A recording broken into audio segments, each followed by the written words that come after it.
Welcome to another step-by-step maintenance guide for the Sport robot.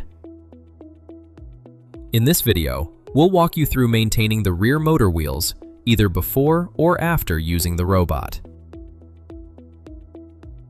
Okay, so why do I need to do this? That's a great question because proper maintenance matters. This guide is designed to prolong your robot's lifespan and ensure the highest level of performance every time you use it.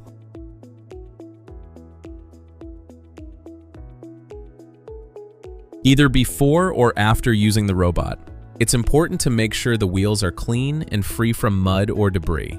This ensures they have maximum grip and that nothing interferes with the motors or prevents them from turning properly.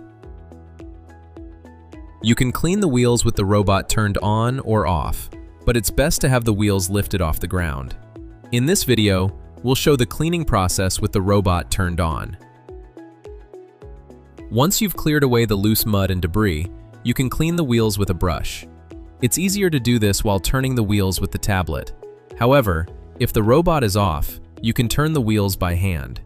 It's important to focus on the tire tread and remove as much mud and debris as possible. A clean tread helps maximize the robot's grip and performance in the field. If the mud is very tough and dry, you can use a tool like a screwdriver to gently pry the mud out. However, a normal brush or sponge is usually sufficient for cleaning the tread. If possible, you can also use hot water to help soften and break down the mud.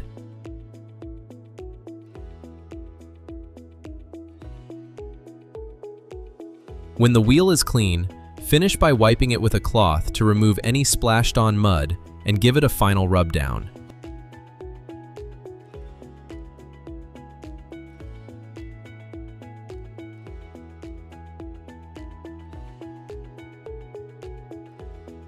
With the robot turned off, lift each wheel off the ground one at a time.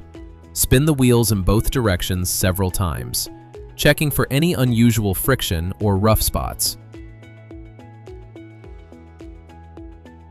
Both wheels should feel the same and sound the same.